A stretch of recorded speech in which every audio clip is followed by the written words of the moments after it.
Hi there, I'm Jessica Mugg. And I'm David Mugg. And we have been members of Northside since spring of 2019.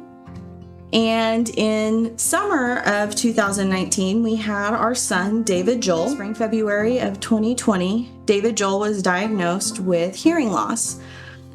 So we were at home with a child and couldn't make any medical decisions at that time. Then shortly thereafter, I also lost my job, and so it was a very uncertain time for us. One of the big things that God has done in our life through this whole last 4 years is a local nonprofit called Hearts for Hearing. Hearts for Hearing started in Oklahoma City and moved to Tulsa. We were referred to them very on in our diagnosis, and they have worked with us every step of the way. The first 3 years, they charged us nothing for any of our visits. We had weekly speech therapy. They provided us 2 sets of hearing aids for free. The amount of money that they have spent on our son is amazing. The amount of love that they have poured into him and to our whole lives is outstanding. I'll never forget when we first got our diagnosis, we decided we were going to get hearing aids after the world had shut down. We hadn't been able to go into the office, so we were finally given the opportunity to go into their office and have hearing aid molds done so that my son could wear his new processors. While waiting in the car, we weren't allowed in the office. We had to wait outside. At the time that my appointment was made, I got out of the car. A young lady checked my temperature, and I had a temperature. Of course, with COVID, I knew I wasn't going to be allowed in the building. That young lady took my son, carried him into the building, and got his molds made so that we could put the hearing aids on him.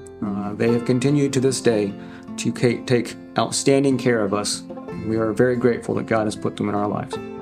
What's interesting about David Joel's hearing loss is it's a genetic hearing loss. There was a 1 in 22,000 chance that my husband and I would have met and both carried the same gene mutation that we gave to our son. And so there is actually no research done on his type of hearing loss, and we didn't know whether or not cochlear implants were going to work for him. So there was a lot of prayer during that time and a lot of discussion with his medical team about what would be the best and safest option for our son moving forward. And I can just remember driving to him from appointments, taking that time to ask God those heavy questions, and just asking God, are we doing the right thing for our son? And so we moved forward and made the decision it would be best for cochlear implants, and he received his first cochlear implant in July of 2022 and was activated shortly thereafter in August, and everything was wonderful. After his surgery, we saw David Joel's surgeon 15 weeks in a row, including Thanksgiving and Christmas. His surgeon allowed us to text him, to call him whenever we needed. We had an emergency room visit in New York City the day after Christmas when we were trying to get home because his infection had gotten worse. And on January 3rd, he had surgery to remove his processor.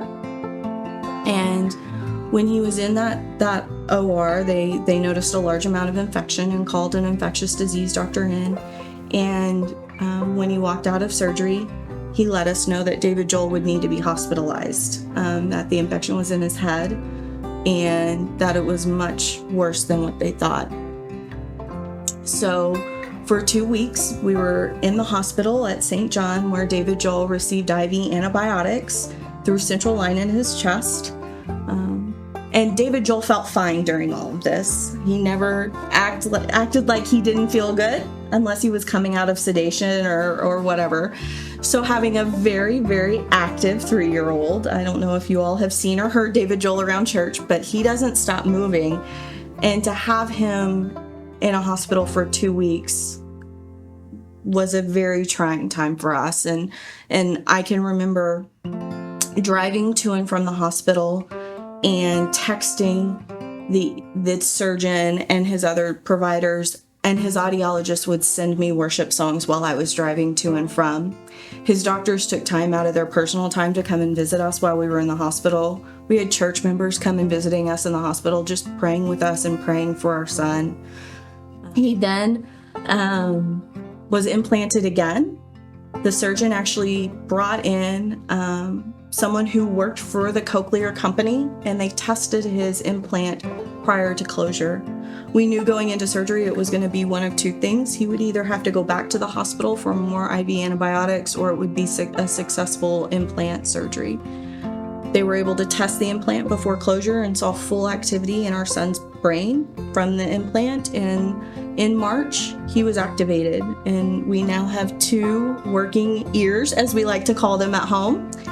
And David Joel is thriving, and we are so blessed.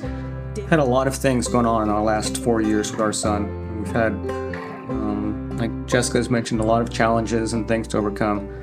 But throughout that time, the Lord has given us many great things, and we are very grateful for them. From our doctors and our friends and our family to just the boy himself. We're just thrilled to have him and continue to hope that the rest of our next 4 years goes better and better and better. Absolutely. It reminds me of John 9, where Jesus heals the blind man, and Jesus talks to the rabbis about the work that's going to be done through this individual and through this man. And I can't wait one day to get to hear my son tell me his testimony and talk to me about what he's got to see the Lord do in him, knowing that one day he will be able to speak and he will be able to hear, because he is.